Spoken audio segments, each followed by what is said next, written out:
হরে কৃষ্ণ। সকলকে আবারও কৃষ্ণপ্রীতি শুভেচ্ছা জানাচ্ছি। আজ আমরা একটি অত্যন্ত গুরুত্বপূর্ণ এবং ইন্টারেস্টিং বিষয় নিয়ে আমরা আলোচনা করতে যাচ্ছি। সেটি হচ্ছে যে আমরা আমাদের এই যে শরীর আছে, এই শরীর ছাড়া আত্মা কি নিষ্ক্রিয় থাকে নাকি সক্রিয় থাকে? তো সেই বিষয় নিয়ে আলোচনা আমরা করব। তো প্রথমে ছোট্ট একটা মঙ্গলাচরণ করি, পরে আমরা শুরু করছি। নমো ওম বিষ্ণুপাদায় কৃষ্ণপ্রেষ্ঠায় ভূতলে শ্রীমতে ভক্তিবেদান্ত স্বামিনীতে নামিনে নমস্তে সারস্বতী দেবী গৌরবাণী প্রচারিণে নির্বিশেষ শূন্যবাদী পাশ্চাত্য দেশতারিণে বাঞ্ছাকল্পতরুর্ভশ্চ কৃপা সিন্ধু ব্যবচাপতিতানাং পাবনেভ্যো বৈষ্ণবেভ্যো নমো নমঃ। জয় অনন্ত কোটি বৈষ্ণববৃন্দ কি জয়, শিল প্রভুপাদ কি জয়। নিতাই গৌর সীতানাথ প্রীতি প্রমানন্দে। হরি বল, হরে কৃষ্ণ। তো খুবই গুরুত্বপূর্ণ বিষয় যে আসলে এই শরীর কতটা প্রয়োজন আমাদের, আত্মা সক্রিয় নাকি নিষ্ক্রিয় শরীর ছাড়া। তো আসলে জীব বলতে বোঝায় আত্মাকে। আত্মাই হচ্ছে প্রকৃত জীব। মাময়ী বংশ জীবলোকে জীবভূতা সনাতনম। এই যে জীবভূতা, এটা হচ্ছে সনাতন জীবকে বোঝায়, অর্থাৎ আত্মাকে বোঝায়। আত্মা, এখন আত্মা দেহ ছাড়া আসলে কখনোই থাকে না। কীরকমভাবে দেহ ছাড়া থাকে না?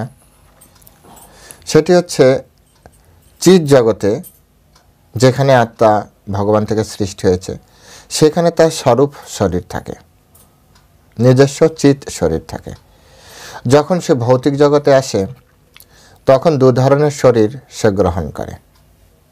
একটি হচ্ছে পঞ্চভৌতিক শরীর, যেটা আমরা এখন দেখতে পাচ্ছি যে।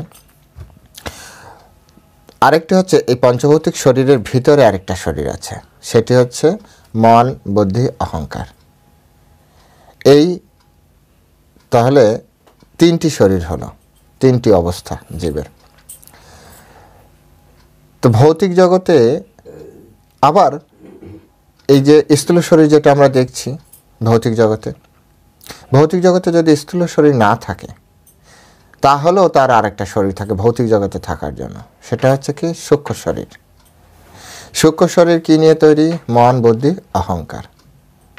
যদি স্থূল শরীর না থাকে, সূক্ষ্ম শরীর থাকে, তাহলে সেক্ষেত্রে তাকে আমরা এই আমাদের আঞ্চলিক ভাষায় যে ভূত প্রেত, অশরীরী যেটাকে বলা হয়, যেটা খাতা কলমে কাগজ কলমের ভাষা হচ্ছে অশরীরী। যখনই একটা পঞ্চভৌতিক শরীর পেল, সে হয় মানুষের শরীর পেল, না হয় পশুর শরীর পেল, পাখির শরীর পেল, গাছের শরীর পেল, পাহাড়ের পাথরের শরীর পেল, কোনো একটা শরীর যখন পেল, তখন পঞ্চভৌতিক শরীর আমরা দৃশ্যমান। আর যদি পঞ্চভৌতিক শরীর না পায়, তাহলে সেটা অদৃশ্যমান থাকছে। সেটি সূক্ষ্ম থেকে সূক্ষ্মতর হতে পারে। তো এভাবে আমাদেরকে বিচার করতে হবে। তাই প্রতিটা স্তরে যদি আমরা স্থূল শরীর পাই, সেক্ষেত্রেও আত্মা সক্রিয়। আত্মার ক্রিয়া কখনো নষ্ট হচ্ছে না, আত্মা সবসময় কাজ করছে। আত্মা আছে বিধায় দেহ, এই জড় দেহ কাজ করবে, ক্রিয়াশীল। আত্মার অস্তিত্বের কারণেই দেহ ক্রিয়াশীল। যখন এই দেহ থেকে আত্মা চলে যাবে, তখন এই দেহটাকে মৃত বডি বলা হবে, ডেড বডি। তখন তাকে পুড়িয়ে ফেলার ব্যবস্থা করা হয়। সুতরাং আমরা স্পষ্ট তো দেখতে পাই যে আসলে আত্মার গুরুত্বটা অনেক বেশি। এবং আত্মা হয় দেহকে কেন্দ্র করে, যখন আত্মা এখানে আসে, ভৌতিক জগতে আসে, তখন আত্মা তার নিজের স্বতন্ত্রতা প্রকাশের জন্য এই ভৌতিক জগতে আসে, কৃষ্ণ পাঠিয়ে দেয়। এবং তার ফলে সে ভৌতিক জগতে একটি পঞ্চভৌতিক শরীর পায়। পঞ্চভৌতিক শরীরের মাধ্যমে সে সাথে আরও ইন্দ্রিয় সকল পায়। ইন্দ্রিয়ের মাধ্যমেই সে এই জড়জগৎকে সে ভোগ করে।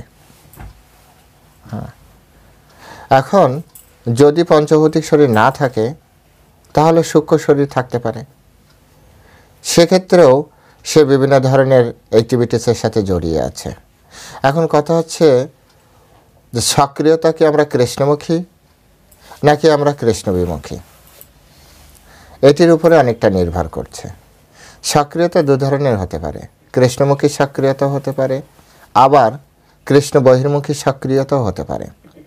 কৃষ্ণমুখী সক্রিয়তা হচ্ছে যেমন ভগবানের জন্য সে ভগবানের সেবা করা, হ্যাঁ, মন্দির মার্জন করা, রান্না করা, বাজারে যাওয়া, এসবগুলো, এগুলি হচ্ছে আপনার কৃষ্ণমুখী সক্রিয়তা। কৃষ্ণ বহির্মুখী সক্রিয়তা কি? অর্থাৎ এই জড়জগতের শরীরের সাথে সম্পর্কিত কৃষ্ণকে ভুলে যা কিছু করা হয় সেটা হচ্ছে কৃষ্ণ বহির্মুখ সক্রিয়তা। তো পঞ্চভৌতিক কর্মকাণ্ডের পঞ্চভৌতিক শরীর থাকলে পঞ্চভৌতিক জগতে, হ্যাঁ, আত্মার যে সক্রিয়তা সেটা নির্ভর করছে পঞ্চভৌতিক শরীরের উপরে। যখন সে পঞ্চভৌতিক শরীর বাদ হয়ে যাচ্ছে, থাকছে না, বা যদি না থাকে, সেক্ষেত্রে সে সূক্ষ্ম শরীর যদি থাকে, মন বুদ্ধি অহংকার, সেক্ষেত্রেও সে ক্রিয়াশীল। এই ক্ষেত্রেও দু ধরনের ক্রিয়াশীল হতে পারে, হয় কৃষ্ণমুখী অথবা কৃষ্ণ বহির্মুখী। কৃষ্ণমুখী অর্থাৎ কৃষ্ণের সেবা করছে।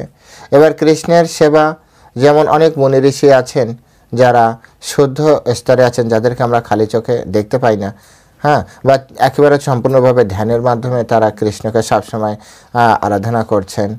এই যে বিষয়, এক্ষেত্রে তার কি হচ্ছে? এক্ষেত্রে তার হচ্ছে আপনার কৃষ্ণমুখী কর্ম হচ্ছে, কিন্তু অশরীরী অবস্থায়। এরপরে আছে কি? এরপরে আছে হচ্ছে যে মানে কৃষ্ণ বহির্মুখ। কৃষ্ণ বহির্মুখ জায়গায় সে কী হতে পারে? মানুষকে ভয় দেখাতে পারে, অশরীরী ভূত প্রেত হয়ে মানুষকে ভয় দেখাবে, তো তখনও কিন্তু ক্রিয়াশীল, ক্রিয়া করছে। আচ্ছা, গেল।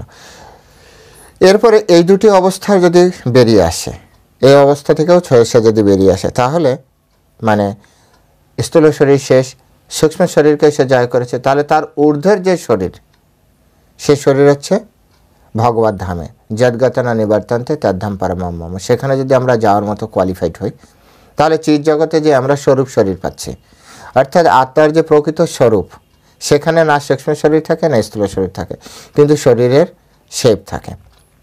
তাহলে সেখানেও সেখানে ভৌতিক কোনো ক্রিয়াকর্ম নেই, সেখানে সবই চিৎ জগতের ক্রিয়াকর্ম, সকলে কৃষ্ণকেন্দ্রিক ক্রিয়াকর্ম। তাহলে সেক্ষেত্রে আমরা কি দেখতে পাচ্ছি? হ্যাঁ, সেক্ষেত্রে আমরা দেখতে পাচ্ছি যে সেখানে কৃষ্ণমুখী সেবা করছে। অর্থাৎ আত্মা, শুধু আত্মা কৃষ্ণ সেবা করবে তা না হলে মায়ার সেবা করবে। আত্মার অস্তিত্ব আছে মানে আত্মা হয় নিজে স্বরূপে কৃষ্ণের সেবা করবে, না হলে তাকে যদি কোনো শরীরের ভিতরে প্রবেশ করানো হয়, হ্যাঁ, তার ক্রিয়া, তার কর্মফল অনুযায়ী, তাহলে সেক্ষেত্রেও হয় সে কৃষ্ণের সেবা করবে, না হয় সে মায়ার দাসত্ব করবে, কিন্তু ক্রিয়াশীল থাকবে। তাই আত্মা শারীরিকভাবেও ক্রিয়াশীল, এবং যদি পঞ্চভৌতিক শরীর না থাকে তাহলে স্বরূপেও সে ক্রিয়াশীল, আত্মা ক্রিয়াশীল। এটি হচ্ছে শাস্ত্রীয় সিদ্ধান্ত। যেমন চিৎ জগতে আপনার যারা ছিল, ওখান থেকে যখন লীলা করার জন্য আসলো, চিৎ জগতে স্বরূপ শরীরে ছিল, এখানে এসে পঞ্চভৌতিক শরীর অনেকে গ্রহণ করেছে, পরবর্তীতে পঞ্চভৌতিক শরীর ছেড়ে আবার চিৎ জগতে যে আবার ভগবানের সেবা করছে। তো উভয় ক্ষেত্রে আত্মা কিন্তু ভগবানের সেবায় সবসময় যুক্ত আছে। তো এভাবেই আমাদেরকে বিষয়গুলি বুঝতে হবে যে আত্মা সবসময় সক্রিয়। হরে কৃষ্ণ। জয় শ্রীল প্রভুপাদ কি জয়।